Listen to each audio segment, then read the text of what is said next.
পদে কৈছে, নাহি জ্ঞান যাৰ জাতি ধৰ্ম মাত্ৰ কৰে, নিতে বলি বিশ্ব যজ্ঞক আচৰে। নাহি জ্ঞান যাৰ জাতি ধৰ্ম মাত্ৰ কৰে, আচল তত্ত্ব জ্ঞানটো নুবুজি মাত্ৰ জাতিৰ ওপৰত নিৰ্ভৰ কৰি যে আমাৰ এনেকুৱা আমি কৰি আহিছোঁ, এইটোৱে আমি কৰি যাম, এই পৰম্পৰা হিচাপে কামখিনি কৰি যোৱা। আৰু পাঁচটা যি ঋণ আমাৰ লাগে, দেৱ ঋণ, ঋষি ঋণ, পিতৃ ঋণ, নৃ ঋণ আৰু ভূত ঋণ, এই পাঁচটা ঋণৰ পৰা পৰিত্ৰাণ পাবলৈ বৈদিক পন্থৰ মতে পাঁচটা যজ্ঞৰ কথা আছে। দেৱযজ্ঞ, ঋষি যজ্ঞ, পিতৃযজ্ঞ, নৃ যজ্ঞ আৰু ভূত যজ্ঞ। যদিও এয়া কৰে, কিন্তু ইয়াত এটা কথা কৈছে, তাহাৰো শ্ৰোতব্য কথা আছে অসংখ্যাত, হৰি বিমুখৰ হৈ ব্যৰ্থে আয়ু পাত। যিমানে যি নকৰক কিয়, যদি ঈশ্বৰ বিমুখ হ'ল, কৃষ্ণৰ যদি বিমুখ হ'ল, তেতিয়াহ'লে তেওঁ নিজা মিছাকৈ ব্যৰ্থে তেওঁৰ আয়ুস পাত কৰি আছে। গুৰুজনাই কীৰ্তনত কৈছে, মনুষ্য শৰীৰ পাই যিটো নৰগণ, নকৰে তোমাৰ যদি শ্ৰৱণ কীৰ্তন, বিফলে জনম গৈলা ভৈলা সৰ্বনাশ, জীৱন্ততে মৰাশীটো ভাথিৰ নিশ্বাস। মানুহৰ শৰীৰ পাই যদি আমি কলিযুগৰ পৰম ধৰ্ম শ্ৰৱণ আৰু কীৰ্তন যিটো আমি যদি নকৰোঁৱে, নাম যদি আমি নাগাওঁ, নাম যদি শ্ৰৱণ নকৰোঁ, তেতিয়াহ'লে কৈছে আমাৰ জীৱনটো বৃথায়ে যাব।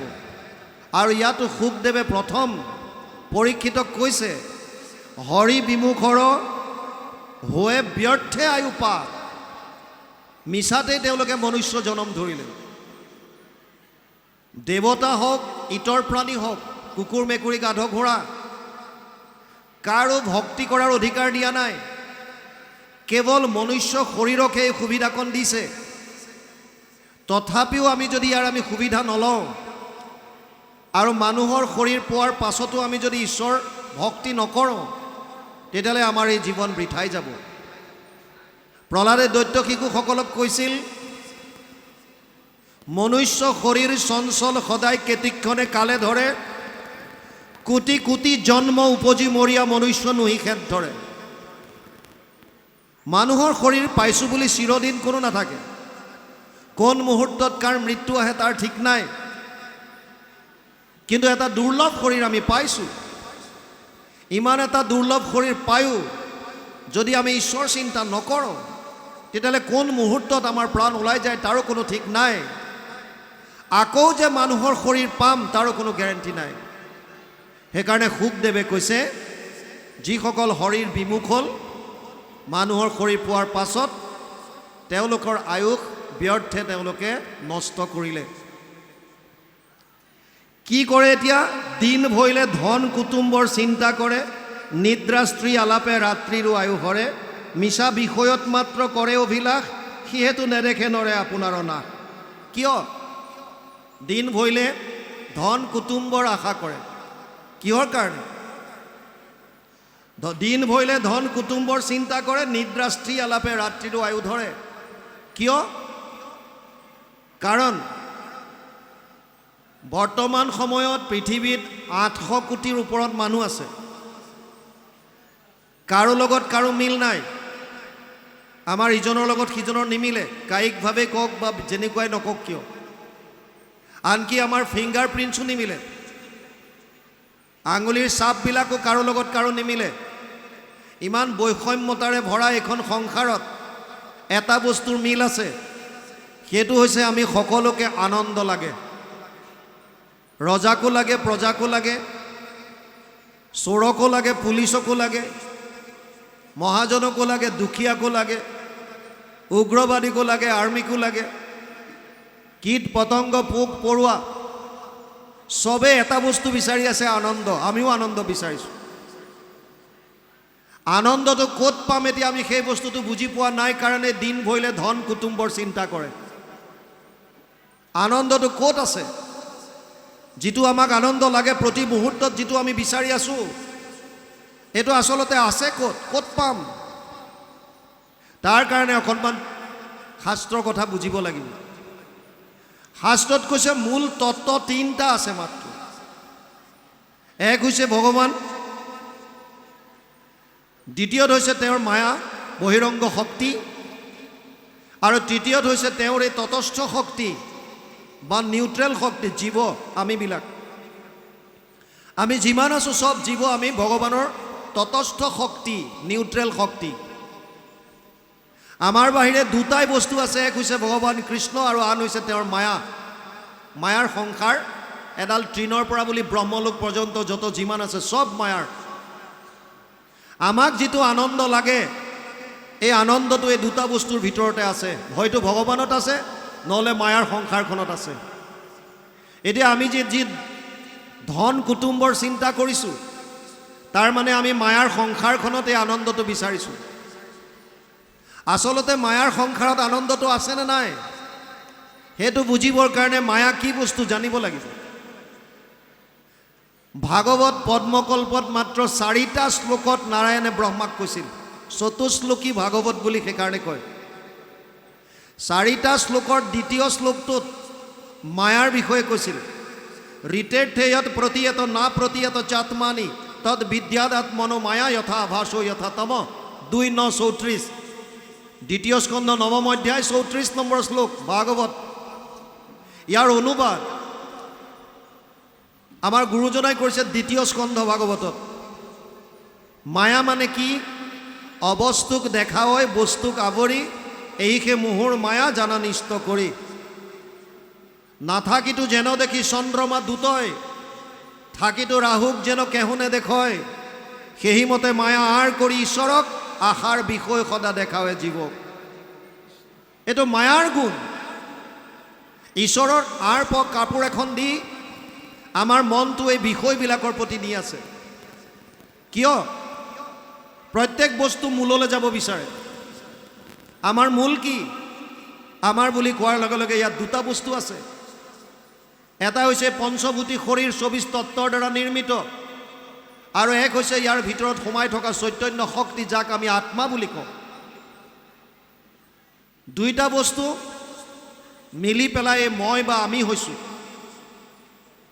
শৰীৰটোৰ মূল 24 তত্ত্বৰ ভিতৰত মন আৰু বুদ্ধিও আছে, আৰু এই 24 তত্ত্ব ক'ৰ পৰা সৃষ্টি হৈছে? মায়াৰ 3টা গুণৰ পৰা। সত্যম ৰজস্তম ইতি গুণ প্ৰকৃতি সম্ভৱা, 4ৰ্থ অধ্যায় 5 নম্বৰ শ্লোক গীতা। গতিকে মন বুদ্ধিয়ে আনন্দটো ক'ত আছে বুলি ভাবিছে? এই মায়াৰ সংসাৰখনত। সেইকাৰণে ধন টকা পইচা, ঘৰ দুৱাৰ, পুত্ৰ পৰিবাৰ ইত্যাদিত আমি আনন্দ বিচাৰি ফুৰিছোঁ। আনহাতে আত্মা ভগৱানৰ অংশ। মামে বংশ জীৱলোকে জীৱভূত সনাতন, 5ম অধ্যায় 7 নম্বৰ শ্লোক গীতা। হে অৰ্জুন, যিমান জীৱ আছে চব মোৰ অংশ। অৰ্জুনক কৈছে অহম আত্মা গুদাকেশ সৰ্বভূতাশয় স্থিত, অহম আদিত্য মধ্যম চ ভূতানাম অন্ত এবচ, 10ম অধ্যায় 20 নম্বৰ শ্লোক গীতা।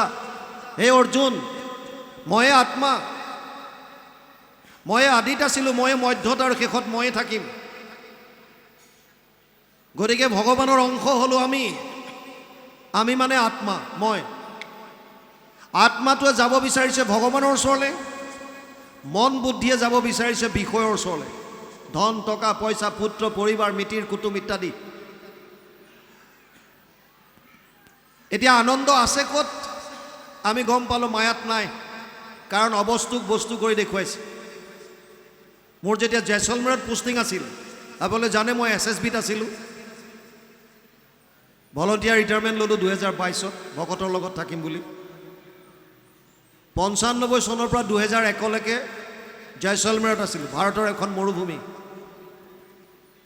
তাত আমি থকা দিনত গৰম দিনত 52 ডিগ্ৰী চেলচিয়াছলৈকে গৰম হৈছিল। 52 ডিগ্ৰী। কেনেকুৱা গৰম আপোনালোকে চিন্তা কৰক। কুঁহিয়াৰ পেৰতে জালিগাঁতৰ পৰা কুঁহিয়াৰ যেতিয়া পকায়, এই জালিগাঁতৰ পৰা জুই ওলালে যিটো গৰম লাগে ওচৰত থাকিলে, একেই পাব তাত ৰাজস্থানত। তাত গৰম দিনত যেতিয়া আপুনি দূৰলৈ চাই দিয়ে, এনেকুৱা গছ গছনি একো নাথাকে, কেৱল বালি আৰু বালি। যিমান দূৰ চকু যাব সিমান দূৰ খালী। দূৰত এনেকুৱা লাগে যেন তাত পানী আছে, হ্ৰদ আছে, পানীৰ আভাস। কিন্তু যদি আমি আগবাঢ়ি গৈ থাকোঁ, পানী পিছুৱাই গৈ থাকিব। আচলতে পানী নহয়, কি বুলি কয়? মৰীচিকা। যেনেকৈ মৰুভূমিত মৰীচিকা দেখা পায়, তেনেকুৱা বস্তু হৈছে মায়া। নথকা বস্তু এটাত আপোনাক সুখ আছে বুলি দেখুৱাব, আৰু আপুনি সেই বস্তুটো পাবৰ কাৰণে ঘূৰি ফুৰিব, কিন্তু তাত আচলতে সুখ নাই। তে ক'ত থাকিব তিনিটাই বস্তু? মই হ'লো জীৱ, মোৰ বাহিৰে ভগৱান আৰু মায়া। মায়াত যদি আনন্দটো নাই, তেতিয়া ক'ত থাকিব? ভগৱানত। ইয়াৰ প্ৰমাণ বেদে দিছে। তৈত্তৰীয় উপনিষদ ৰসো বৈশহ, সেইজন আনন্দস্বৰূপ। কৃষ্ণ শব্দৰ অৰ্থ লিখিছে মহাভাৰত উদ্যোগত। কৃষি ভূবাচক শব্দ নশ নিবৃত্তিবাচক দ্বৈৰ একাত পৰম ব্ৰহ্ম কৃষ্ণ ইতি অভিধীয়তে। মহাপুৰুষ মাধৱদেৱে এইটো শ্লোকৰ অনুবাদ কৰিছে ঘোষাত। কৃষ্ণ শব্দৰ অৰ্থ কৃষ হেন শব্দ ইটো পৃথিৱী বাচক ভৈলাম ন আনন্দত প্ৰৱৰ্তয়। দুইৰো এক পদ মিলি পৰম ব্ৰহ্ম ৰূপ কৃষ্ণ নাম আনন্দক মাত্ৰ কয়। কৃষ্ণ মানে আনন্দ। আপোনাক মোক আনন্দ লাগে, গতিকে আমি ক'লে যাব লাগে? কৃষ্ণৰ ওচৰলৈ, আনন্দৰ ওচৰলৈ। আত্মাই আনন্দৰ ওচৰলৈ যাব বিচাৰিছে, কিন্তু মন বুদ্ধি মায়াৰ বস্তু। সেইকাৰণে মন বুদ্ধিয়ে ধন টকা পইচা পুত্ৰ পৰিবাৰ মিতিৰ কুটুম এইফালে নিব বিচাৰিছে। এই যুদ্ধখন ভিতৰত লাগি আছে, যুগ যুগ ধৰি লাগি আছে। শাস্ত্ৰবিলাকত ইয়াক ক'ৰবাত লিখিছে ৰাম ৰাৱণৰ যুদ্ধ, ক'ৰবাত লিখিছে কৌৰৱ পাণ্ডৱৰ যুদ্ধ, দেৱতা অসুৰৰ যুদ্ধ, ধৰ্ম অধৰ্মৰ যুদ্ধ। এই যুদ্ধখন আমাৰ ভিতৰত লাগি আছে। জিকিব কোন? যাক আপুনি খোৰাক বেছি দিয়ে, যাক শক্তিশালী কৰি তোলে। মন বুদ্ধিৰ খোৰাক বিষয়, ৰূপ ৰস গন্ধ স্পৰ্শ আৰু শব্দ যিমান আছে সংসাৰৰ বস্তুবিলাক। আৰু আত্মাৰ খোৰাক ঈশ্বৰৰ গুণানুকীৰ্তন শ্ৰৱণ আৰু কীৰ্তন। আপুনি যদি আত্মাৰ খোৰাকি বেছিকৈ দিয়ে, তেতিয়াহ'লে আত্মা শক্তিশালী হৈ গৈ থাকিব, আপুনি প্ৰপাৰ আনন্দৰ মুখী হৈ যাব পাৰিব। আৰু তাৰ বিপৰীতে যদি মনৰ খোৰাক দিয়ে, যি মন যায় তাকে কৰিছে, তেতিয়াহ'লে আৰু আপুনি দলত ফচি গৈ থাকিব সংসাৰত। সেইকাৰণে ইয়াত বৰ সুন্দৰভাৱে কৈছে যে আমাৰ মানুহবিলাক প্ৰায়বিলাক যিহেতুকে শাস্ত্ৰৰ ওচৰ আমি নাচাপোঁ, শাস্ত্ৰক কেৱল এখন ধৰ্মীয় গ্ৰন্থ বুলি আমি কৰি থৈ দিওঁ, যে আমাক ইয়াৰ কোনো প্ৰয়োজন নাই। এই কিবা অনুষ্ঠান হ'লে অকণমান একাধ্যায় পাঠ কৰি দিব লাগে। কোনোবাই কৈছে কোনোবাই চোৱাওঁতে যে ল'ৰাটোৰ দিনকাল বেয়া, ভাগৱত একাধ্যায় পাঠ কৰাই দিবি, তেতিয়া পাঠ অকণ কৰাই দিয়ে। কাৰোবাৰ ঘৰত অকণমান কিবা অমংগল হৈছে বোলে, গজেন্দ্ৰ উপাখ্যান কীৰ্তনৰ পাঠ কৰাই দিবি। সেয়াৰ কাৰণে ভাগৱত নাছিলে। আপুনি যিয়ে অধ্যায় অধ্যয়ন নকৰক কিয়, পাঠ নকৰক কিয়, প্ৰত্যেকটো শব্দই কৃষ্ণময়। কেৱল আপুনি বুজক কি আছে ভাগৱতত আৰু সেইমতে চলক। আচৰণত আনিবলৈ চাওক। ভাগৱতে কি কৈছে ইয়াত? আমাৰ প্ৰথমতে স্বৰূপটো উদঙাই দিছে। কি? দিন ভৰিলে ধন কুটুম্বৰ চিন্তা কৰে, আৰু নিদ্ৰাৰ স্ত্ৰী আলাপে ৰাত্ৰিৰো আয়ু হৰে। কেৱল আমি বিষয় কথা পাতি মেলি ৰাতিটো তেনেকৈ পাৰ কৰাই দিছোঁ, দিনত টকা পইচা ধন ধান কৰি চলাই দিছোঁ। গতিকে ঈশ্বৰমুখী হ'বলৈ আমাৰ সময় নাইকিয়া হৈছে। তাৰ কাৰণে আমি জীৱনটো বৃথাই কটাই আছোঁ। সেইকাৰণে ইয়াত কৈছে মিছা বিষয়ত মাত্ৰ কৰে অভিলাষ, সিহেতু নেদেখে নৰে আপোনাৰ নাশ। কেৱল মিছা বিষয়ত, যিটো বস্তুত আপুনি আজি আনন্দ আছে বুলি ভাবিছে, কাইলৈ সেই বস্তুটোৱে আপোনাক হয়তো কষ্টও দিব পাৰে, কাৰণ তাত আনন্দ নায়েই। আপোনাৰ মানসিক মাত্ৰ আপোনাৰ এটা ভাৱ, মায়া যেনেকুৱা ৰছীডালত সাপ যেনেকৈ দৰ্শন পায়। গতিকে য'ত আনন্দ নাই তাত আনন্দ বিচাৰি ফুৰিলে আমি নাপাওঁ। তথাপিতো এই মিছা বিষয়তে আমি আশা কৰি পেলাই আনন্দৰ আশাত ধন টকা পইচা পুত্ৰ পৰিবাৰ ইয়াতে আমি ব্যস্ত হৈ আছোঁ। সেইকাৰণে ইয়াত কৈছে এতিয়া হেন জানি যাৰ ইচ্ছা মুখ্যক সৰ্বথা। সেইকাৰণে হেন জানি যাৰ ইচ্ছা, কাৰ কাৰণে? মুক্তি পাবৰ কাৰণে, মুখ্যক মানুহৰ জনম সফল কৰিবৰ কাৰণে যাৰ ইচ্ছা আছে, তেওঁলোকক কি কৰিবলৈ দিছে? পৰীক্ষিত তেবে শুনিও ক কৃষ্ণ কথা। তেওঁলোকে কৃষ্ণৰ কথা শ্ৰৱণ কৰক। লীলাসমূহ, যি যি অৱতাৰ ধাৰণ কৰি যি যি লীলা কৰি গ'ল, এইখিনি শ্ৰৱণ কৰাৰ কথা আমাক কৈছে। কি কৈছে ইয়াত? দিবে চিত্ত কৃষ্ণ গুণ নাম কীৰ্তনত, কৃষ্ণৰেখে পাদ পদ্ম স্মৰিবে মনত। দিবে চিত্ত কৃষ্ণ গুণ নাম কীৰ্তনত। চিত্ত মানে মনৰ এটা পাৰ্ট। ক'ত মনটো দিবলৈ কৈছে? কৃষ্ণৰ কথাত। আমাক 11টা ইন্দ্ৰিয় দিছে, 5টা জ্ঞানেন্দ্ৰিয়, শ্ৰোত্ৰ নেত্ৰ জিহ্বা ঘ্ৰাণ আৰু চৰ্ম, 5টা কৰ্মেন্দ্ৰিয়, গুহ্য লিংগ পদ বাণী আৰু কৰ, আৰু একাদশ ইন্দ্ৰিয় হিচাপে দিছে মন। ভগৱানে কৈছে 10টা ইন্দ্ৰিয় তোৰ সংসাৰৰ কামত লগা, ধন টকা পইচা পুত্ৰ পৰিবাৰ যি কৰ, জ্ঞানেন্দ্ৰিয় 5টা, কৰ্মেন্দ্ৰিয় 5টা তাত লগাই থ। মোক মাত্ৰ এটা ইন্দ্ৰিয় দে তোৰ। কোনটো? কেৱল মন। গীতাত অৰ্জুনক কৈছে মন মনা ভৱ মদ ভক্ত মধ্যাজি মাম নমস্কৰো মামে বৈশ্যসি সত্যম তে প্ৰতিজানে প্ৰিয়সী মে। অষ্টাদশ অধ্যায় 65 নম্বৰ শ্লোক গীতা। মাধৱ পুৰুষে অনুবাদ কৰিছে ঘোষাত, মোতে মাত্ৰ সদা দিয়া মন, মোৰ ভক্ত হোৱা সৰ্বক্ষণ, মোকে পূজা মাত্ৰ মোকে কৰা নমস্কাৰ, কহিলো তোমাতো সত্যবাণী, পাইবা সুখে মোক মহামানী, তুমি প্ৰিয়তম সুহৃদ সখী আমাৰ। হে অৰ্জুন, তোৰ মনটো কেৱল মোক দে, মনটো দে মোক। আৰু আমি উল্টা কৰোঁ, ইন্দ্ৰিয়ৰ দ্বাৰা ঈশ্বৰ আৰাধনা কৰোঁ, নাম গাইছোঁ, শ্ৰৱণ কৰিছোঁ, কিবা কৰিছোঁ, আৰু মনটো আমি বিষয়ত লগাই ফুৰিছোঁ। সেইকাৰণে 45 মিনিট সময় নাম গোৱাৰ পাছতো প্ৰায়বিলাক ভকতৰ নামৰ প্ৰভাৱ নঘটে। কিয়? কাৰণ ইন্দ্ৰিয়ৰ দ্বাৰা নাম গাই আছে, কিন্তু মনটো ক'ৰবাত ঘূৰি ফুৰিছে। কোন কাৰ ঘৰলে কি হ'ল, মোৰ লগত কি হ'ল, অমুক কি হ'ল, কি কৰিছে কি নাই, মন ক'ৰবাত আছে। আৰু ইয়াত মই কেনেকৈ গাইছোঁ, মোলৈ কোনে চাইছে, মোৰ ভাজ ভঙতি অগ্ৰম, মনটো ক'ৰবাত ঘূৰি ফুৰিছে, ঈশ্বৰমুখী হোৱাই নাই। মন যেতিয়া ঈশ্বৰৰ চৰণত নিদিব, আপুনি বাহ্যিক ইন্দ্ৰিয়ৰ দ্বাৰা কাম কৰি কিটো পাব? এইটো কৰ্মকাণ্ড। সেইকাৰণে যিকণ সময় আপোনালোকে শ্ৰৱণ কৰে, কীৰ্তন কৰে, নাম গায়, যিয়ে নকৰক, চেষ্টা কৰিব যে মোৰ মনটো যাতে মই ঈশ্বৰত সমৰ্পণ কৰিব পাৰোঁ। বছ মেইন বস্তু তাত মনটো দিয়াৰ অভ্যাস কৰক। পৰম আনন্দ ইয়াত পাব। যিটো প্ৰাণ বন্ধু কৃষ্ণ হৃদয়তে আছে, সিটো মনেহে কৰিব লাগে সেৱ, কৰা তোৰো নাহি হানি, এতেকতে পদ্ম পানী তুষ্ট সুন্ত দেৱতাৰো দেৱ। কেৱল মনেৰে সেৱা কৰাৰ কথা কৈছে ইয়াত। সেইকাৰণে এতিয়া কৈছে, দিবে চিত্ত কৃষ্ণ গুণ নাম কীৰ্তনত, কৃষ্ণৰেখে পাদপদ্ম স্মৰিবে মনত। কৃষ্ণৰ চৰণ যুগল মনত স্মৰণ কৰক। আপুনি কৃষ্ণৰ ৰূপ যেনেকুৱাই ধাৰণ নকৰক কিয়, চৈতন্য মূৰ্তি আপুনি হৃদয়ত ধাৰণ কৰিব পাৰে। এইটোৱে সুবিধা ভক্তি মাৰ্গত। জড় মূৰ্তি এটাত আপুনি সেৱা কৰাতকৈ ভগৱান কৃষ্ণৰ চৈতন্য মূৰ্তি মনৰ ভিতৰত সৃষ্টি কৰক। আৰু ভগৱানে কৈছে যে বেলেগ বেলেগ মানুহৰ বেলেগ বেলেগ ৰূপ হ'ব পাৰে। যদিও কৃষ্ণ এজনেই, আপুনি বেলেগ ধৰণে চিন্তা কৰিছে, আপুনি বেলেগ ধৰণে কৰিছে, মই বেলেগকৈ কৰিছোঁ, এখেতে ৰূপ বেলেগকৈ আনিছে, তেখেতৰ ৰূপ বেলেগ। ভগৱানে গীতাত কৈছে যে যথা মাম প্ৰপদ্যন্তে তাম তথৈব ভজম্যহম। ইমান সুবিধা দিছে আৰু কি দিব। 4ৰ্থ অধ্যায় 11 নম্বৰ শ্লোক গীতা।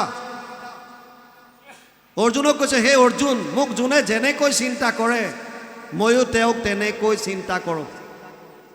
সেইকাৰণে প্ৰভু ভগৱন্তৰ পাদযুগল, তেওঁৰ ৰূপ হৃদয়ত ধাৰণ কৰক, মুখেৰে কীৰ্তন কৰক, কাণেৰে শ্ৰৱণ কৰক, আৰু মনৰ দ্বাৰা তেওঁৰ ৰূপটো হৃদয়ত ধাৰণ কৰিবলৈ চাওক।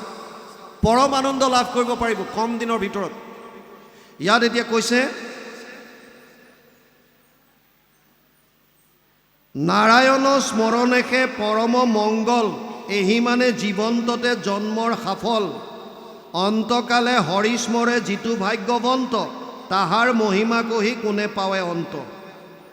নাৰায়ণ স্মৰণেহে পৰম মংগল। প্ৰভু ভগৱন্তৰ নাম স্মৰণটোৱে হৈছে কলিযুগত পৰম কল্যাণকাৰী কথা। বেলেগত আমাৰ অধিকাৰ নাই, আৰু আমাৰ কায়িক আৰু মানসিক সামৰ্থ্যতাও সেইখিনি নাই। সেইকাৰণে সহজ উপায় এটা দিছে যে মোৰ নাম স্মৰণ কৰক যিমান পাৰে। সেইটোৱে হৈছে পৰম মংগল, সেইটোৱে পৰম কল্যাণ সাধিব পৰা বস্তু।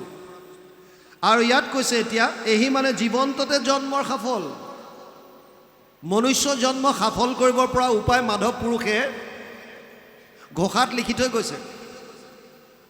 হৰি চৰণে শৰণ লৈলোঁ এ হৰি নাৰায়ণ, মানৱী জনম সাফল কৰিলোঁ এ হৰি নাৰায়ণ। হৰি চৰণত শৰণ ল'লোঁ আৰু তেতিয়াহে মই মানৱী জনম সাফল কৰিব পাৰিলোঁ। যেতিয়ালৈকে হৰিমুখী নহওঁ, ঈশ্বৰমুখী নহওঁ, তেতিয়ালৈকে আমি মাত্ৰ কেৱল সাংসাৰিক বিষয় বাসনাৰ প্ৰতি লালায়িত হৈ ক্ষুদ্ৰ ক্ষুদ্ৰ দেৱ দেৱতাৰ প্ৰতি আমি আকৃষ্ট হৈ থাকিম। প্ৰশ্ন আহিব পাৰে এটা, যদি শাস্ত্ৰত ক্লিয়াৰলি কেৱল এক দেৱৰ কথা কৈছে, কৃষ্ণৰ কথা কৈছে, শাস্ত্ৰৰ উত্তম দুখনেই গ্ৰন্থ, গীতা ভাগৱত দুইখন প্ৰামাণিক। যদি গীতা ভাগৱতে একমুখে কৃষ্ণত শৰণ লোৱাৰ কথা কৈছে, তেতিয়াহ'লে এতিয়াও মানুহে ক্ষুদ্ৰ ক্ষুদ্ৰ দেৱ দেৱতাৰ ওচৰত কিয় যায়? প্ৰশ্ন আহিব পাৰে। ইয়াৰ উত্তৰ গীতাত ভগৱান কৃষ্ণই নিজ মুখে অৰ্জুনক দি গৈছে। কামস্তেৰ স্তেৰ হিত জ্ঞান প্ৰপদ্যন্তে অন্য দেৱতা তম তম নিয়মম আস্থিত্য প্ৰকৃত্য নিয়তা স্বয়া। 7ম অধ্যায় 20 নম্বৰ শ্লোক গীতা। হে অৰ্জুন, যিবিলাকৰ জ্ঞান কামনা বাসনাই অপহৰণ কৰি ল'লে, সেইসকলেহে ক্ষুদ্ৰ ক্ষুদ্ৰ দেৱতাৰ ওচৰত পূজা পাতল কৰে, সেৱা কৰে। মই কোৱা নাই, 7ম অধ্যায় 20 নম্বৰ শ্লোক গীতা। ভগৱান কৃষ্ণই নিজ মুখে কৈছে। আৰু তাৰ পাছত কৈছে, য়ম য়ম তনুম ভক্তা শ্ৰদ্ধয়া অৰ্চিতুম ইচ্ছসি তৈষা তৈষা অচলা শ্ৰদ্ধা তামেব বিদ্যাম্যহম। 7ম অধ্যায় 21 নম্বৰ শ্লোক গীতা।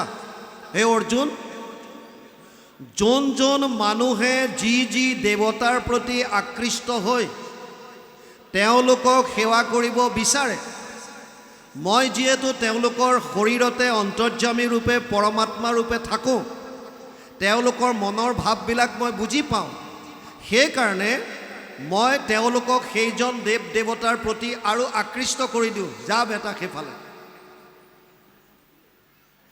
তাৰ পাছত কৈছে, স তয়া শ্ৰদ্ধয়া যুক্ত তস্যা আৰাধনমিহতে লভতে স ততঃ কামন ময়েব বিহিতান হিতান। 7ম অধ্যায় 22 নম্বৰ শ্লোক গীতা। হে অৰ্জুন, সেইজন দেৱতাই সেইটো ফলহে দিব পাৰিব যিটো ফলৰ অনুমোদন মই কৰি দিম, ৰিকমেণ্ডেশ্যন মই দিম। কাৰণ তেওঁলোকৰ নিজস্ব একোৱে নাই। যি দিব মোৰ কৃপাতহে দিব পাৰিব। সব মায়াৰ সাগৰত ডুবি আছে। ব্ৰহ্মা আদি কৰি জীৱ যত ৰাম ৰাম ৰাম ৰাম ৰাম মায়া সজ্জা মাজে আশ্ৰয় ঘুমতি যায়। তেওঁলোকৰ নিজৰে একো নাই, ক'ৰ পৰা দিব? মই ৰিকমেণ্ড কৰি দিলে দিব পাৰিব। এতিয়া ইয়াত পৰীক্ষিত সুখদেৱে কৈছে, হে পৰীক্ষিত, যিজনে অন্তকালে হৰিস্মৰে যিটো ভাগ্যৱন্ত, তাহাৰ মহিমা কহি কোনে পাৱে অন্ত। যিজনে শেষ মুহূৰ্তত ঈশ্বৰৰ নাম স্মৰণ কৰিব পাৰিলে, তাৰ আৰু ভাগ্যৰ তাৰ মহিমাৰ কথা কৈ কোনে অন্ত পাব। কিন্তু ডাঙৰ কথা হৈছে, শেষ মুহূৰ্তত আপুনি ঈশ্বৰৰ নাম স্মৰণ কৰিবৰ কাৰণে আহিবনে নাই নামটো, সেইটো ডাঙৰ কথা। ৰাজস্থানত এজন ব্যৱসায়ী আছিল। তেওঁ এবাৰ অজামিল উপাখ্যান কথা শুনিলে ক'ৰবাত। অজামিলৰ উপাখ্যানটো শুনি তেওঁ তেতিয়া নতুনকৈ বিয়া বাৰু কৰাইছে। আৰু অজামিল উপাখ্যানত আছে যে অজামিলে নিজৰ পুত্ৰৰ নাম নাৰায়ণ ৰাখিছিল আৰু মৃত্যুৰ সময়ত নাৰায়ণ বুলি পুত্ৰক মাতিছিল। আৰু তেতিয়াই তেওঁ এবাৰ প্ৰাণ ওলাই যোৱাৰ পাছত আকৌ পুনৰ জীৱিত হ'ল। এই কথাটো গম পাই ব্যৱসায়ীজনে ভাবিলে, মোৰ ল'ৰাকেইটাৰ নামো মই ভগৱানৰ নামত থ'ম। কাৰণ মৃত্যুৰ সময়ত আন পাহৰিলেও নিজৰ পিতেকক নাপাহৰে। মোহত আবদ্ধ হৈ থাকে নহয়, লাষ্টত কাকো নেমাতিলেওতো পিতেককেইটাক মাতিবই। সেইকাৰণে ভাবিলে, মই ল'ৰাকেইটাৰ নাম এটলিষ্ট ভগৱানৰ নামত থওঁ। 4টা ল'ৰা। ডাঙৰটোৰ নাম থ'লে গোপাল, দ্বিতীয়টোৰ নাম থ'লে গোবিন্দ, তৃতীয়টোৰ নাম থ'লে মাধৱ আৰু চতুৰ্থটোৰ নাম ৰাখিলে জনাৰ্দন। 4টাৰ নাম দি থৈ দিলে। ভাবিলে মৃত্যুৰ সময়ত আন পাহৰিলেও ল'ৰাকেইটাৰ নাম নাপাহৰোঁ, গতিকে সিহঁতক মাতিলে মোৰ কাম হৈ যাব, এতিয়া আৰু তেহঁতৰ ঈশ্বৰৰ কথা চিন্তা কৰি লাভ নাই, ধন ঘটা খালি।